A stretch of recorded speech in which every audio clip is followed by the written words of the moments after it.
First story is titled, Am I the a-hole for reporting my daughter's pediatrician for giving medical information to my mom without consent? To start, I, female 35, have been in no contact with my mom for over a year for many things she did. My daughter is diabetic. She's 4. I handle her treatment, and I used to let mom handle babysitting since she wanted to. However, she started getting involved in my daughter's treatment, and there were incidents where she took away insulin from my daughter and lied about it till my husband found out. She has always been against the medical recommendations and tried to keep my daughter's treatment away from her. We stopped letting her babysit after my daughter went to the ER because of her. We went no contact for 2 months, and my mom went nuts and turned everyone against us. CPS were then called on us by her. After my sister told me it was her, my husband ended up sending her a cease and desist letter, and a restraining order might be considered if she escalates. Now we're being careful. I took my daughter to a new doctor since she's suffering from lung problems. He's my friend's husband, but my friend recommended his practice. We really thought nothing of it. We've been visiting him for 3 weeks now, and we have no issues up until yesterday. A family member called to berate me for not telling them about my daughter's pneumonia, and that her condition was worsening. I asked how they knew, and they said my mom was visiting my daughter's doctor and he told her. I was in shock. They said she knew which practice it was via a friend of hers. I was livid. I went straight to my daughter's doctor and confronted him. He didn't react. He didn't even deny it. He confirmed my mom came at X time the next day and he gave her medical information about my daughter's condition. I lashed out at him and told him he shouldn't have done that. He said my mom was concerned about her granddaughter and just wanted to know about her condition. I let him know I will be reporting him for his violation. Then my friend defended him, saying that I'm overreacting and needed to calm down. I insisted. Then I left. Our mutual friends heard about the argument and told me that my relationship with my friend of 10 years will be over if I report her husband. Said this is not the way to deal with it, but I just couldn't let this go. They said I should just let my daughter be seen by another doctor and let this go. Now for the top comments. Not the a-hole. Dear God, report him. That's a big HIPAA violation. He gave out a minor's private medical information to someone who was not listed on her documents as being okay to tell. It doesn't matter if grandma's word, she's not on the list. Doesn't matter he's married to your friend, he violated HIPAA and huge code of ethics. Find a new doctor for her, stat. Yes, I'm arranging for my daughter to see another doctor. Everyone is telling me to just stop taking my daughter to him and not try to cause damage to my relationship with my friend by insisting on reporting him. They mostly blamed my mom and me, and said that I shouldn't get others involved in my family conflicts. Not a a-hole. The doctor involved himself in family conflicts. Not you. Definitely report him. He needs to learn to not do this again. Holy Batman. NTA, NTA, NTA, NTA, NTA. HIPAA violations are a serious crime. Jail time and huge fines, not to include the loss of a license. Report the hell out of him. Do not give him another chance. Find a new doctor and fill them in immediately about who they are allowed to give information to. Yeah, especially because he was so nonchalant about it all and didn't apologize for the breach. He should have had his spidey sense tingle though. Like, why is grandma asking me and not getting it from the parents? Not a a-hole. What makes this truly egregious is if this has been a friend of yours for 10 years presumably. They're aware of the situation with your mother. Even saying the husband may not be aware, he shouldn't have given third-party information, and when you confronted him, it seems like he was basically saying, yeah, so what? No big deal. That's why he needs to be reported. Now for the next story. Am I the a-hole for not letting it go and still expecting an apology from my mother-in-law? Husband and I have a 10-month-old. Baby got sick at 2 months old, so we told everyone that we would be limiting contact and not allowing others to hold him for the time being. My mother-in-law lost her mind. Claimed I was keeping her grandson from her and never let her hold him. She had held him several times in his 2 months of life, and we had photo proof. And basically cried a whole river to my husband over it, and made me seem like a monster was out to get her. It caused the huge fights between me and my husband, until he realized she was exaggerating and straight up lying. He contacted her and told her that me and him are a team. We won't budge on this. No one is to hold him until we deem it safe. And he called her out on her lies, and told her she owes us an apology for the way she acted. Her response? Have a nice life. She didn't speak to us for 4 months straight. I reached out a few times about going by to get my husband's mail, obviously bringing a little one with me, and she'd either not respond or just say on mailbox and leave it at that. I would have had no issue letting her come to the car to see the baby, but she never asked, and I admittedly didn't push it because I was mad. She also turned his entire family against us. Not a single member of his family bothered to get our side of the story, and just stopped speaking to us. No one reached out to ask how the baby was for 4 months. Suddenly, she sends a text that, "This is stupid, we need to move past this," because she misses her son and her grandson, leaving me out of it, of course. Husband told her that he wants to move past it too, but we want an apology for how she reacted to us setting a simple boundary, and it needs to be addressed to me as well. She said that in no way will she apologize because she did nothing wrong and has nothing to apologize for. Husband told her in that case we can't move past it. She responded by threatening to sue us for grandparent rights for a child she has not tried to contact in 4 months and doesn't know her at all. Sister-in-law and an aunt-in-law both contacted us saying nasty things about how we are just using the baby as a pawn to make mother-in-law miserable. My significant other and I both agreed we wanted to go full no contact with his family, but we let them know we left a line of communication open via text if they decide to move forward with the GPR issue. It's been 4 months since that, and mother-in-law occasionally sends holiday cards to the little wanted husband and purposely leaves me out of them, but otherwise none of them have tried to contact us. My entire issue is that even if mother-in-law was mad at us because she couldn't hold him, she still could have been FaceTiming or doing socially distanced visits with us to see the baby. Same goes for the rest of his family. She recently contacted my mom asking how to fix it. My mom told me and husband that we need to just get over it and forgive her, despite her lack of apology. I'm of the belief that she's a grown woman and she should know how to A, respect boundaries, and B, apologize when someone tells her she's done something wrong. My husband agrees. Am I the a-hole for still wanting an apology? Not the a-hole. If you let her have her way after all that has happened, 4 months, family against y'all, exaggeration, you're letting her know that it's okay to do that, and that in the end, she will get her way. Y'all would be reinforcing that behavior, and you may encounter it again in the future. It's unfortunate that it went that far. I'm not so sure if making her apologize will really fix anything. She might not even know what she's apologizing for, despite it being obvious to you or others. That is my exact thought process. After all of this, the least she could do is apologize. And if she gets away with the behaviors without doing so, she's going to think it's okay to act that way in the future. Also, it's been 8 months at this point. I know that part is a little confusing. And yeah, honestly, for me, an apology won't do anything at this point. Before she threatened grandparents' rights, I may have been able to move past it, but pulling that card when all she has to do is say sorry was enough for me. At this point, the apology would just be nice, but it won't change much, at least for me. I know my husband wants to hear it too, and I told him it's his choice if he wants to forgive them and have a relationship with them.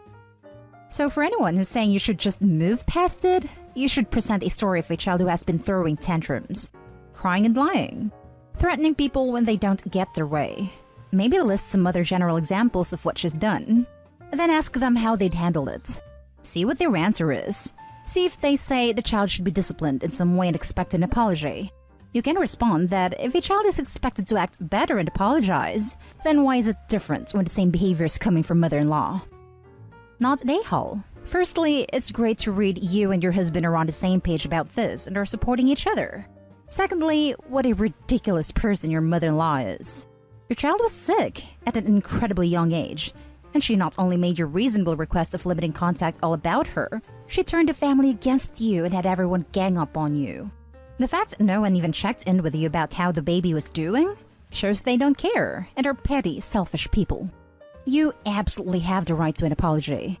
If you were to get one, she'd unlikely mean it, and it's not going to undo any hurt, but it's the principle of the matter and also the fact that if you let it slide, she'll think this behavior was acceptable. Sorry you've been having to deal with all this drama whilst looking after a newborn. Not at a-hole. She knows how to fix it. All she has to do is apologize. Her calling your mom and asking her how to fix it is a disgusting manipulative tactic she's using to try and turn your own family against you. If I was you, I would be done with her. Period. Apology or no. Frankly, even if she apologizes, She clearly has a grudge against you now. That wouldn't be surprised if she tries to come at you in the future about something else once she's back in your life. I'm glad others see it. I was genuinely starting to feel crazy about it because my mom is constantly telling me I need to just let it go. I couldn't fit it in the post, but twice now my mother-in-law has contacted my mother. Once 4 months ago, and then again recently asking how we can fix this. Ma'am, where are you getting "we" from? It's you. Say sorry. She doesn't get it, and I don't believe she will anymore. That's why for me, although I want the apology, it won't mean blind forgiveness. I don't think it will for my husband either, but he's a lot more willing to repair the relationship if she does. And that's fine. I won't stand in his way. He understands my hesitation. Next story. Am I the a-hole for withholding my baby from my mom? I'll admit that title makes me sound like a monster. My husband and I have a 15-month-old son. We never planned on having more kids, as we already have 2 boys, both currently in high school. My only sibling also have 2 kids, who are also both in high school. So a new baby was a big deal to everyone. I live 30 minutes away from my mother, and although our relationship isn't a great one, I figured I'd be seeing her a lot. Well, the baby arrived with quite a traumatic entry, so we restricted hospital visits so I could recover and not play host. My mom was unhappy with that as I didn't let her new husband in to see the baby at the hospital.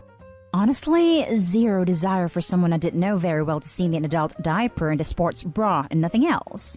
So right after, she kind of avoided us because she had hurt feelings.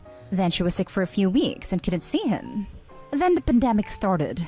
All in all, she didn't see him from when he was a couple months old until he was 7 or 8 months old. After that, when she did see him, it's because I've gone to her house. I honestly got tired of trying to push the relationship, so I quit taking him out there often. Anytime she brings up how long it's been she saw him, I remind her that she's more than welcome to come to our house anytime she wants. My husband and I both work full-time. She only works part-time. She's retired, so I feel like her driving out isn't asking too much. The last time she came out to visit him was for his first birthday. Since then, I've taken him to her house once. Now she's guilting me about how he doesn't know who she is, and she's upset that she never sees him. Should I be making more of an effort again? Am I the a-hole for not making sure he sees his grandparents often? Now for the top comments. Not the a-hole. You are not withholding your baby from your mom. You're allowing her to see the child. Your mother is the one not wanting to put any effort into building a relationship. Many of my friends have children whose only contact with their grandparents over the last year has been FaceTime.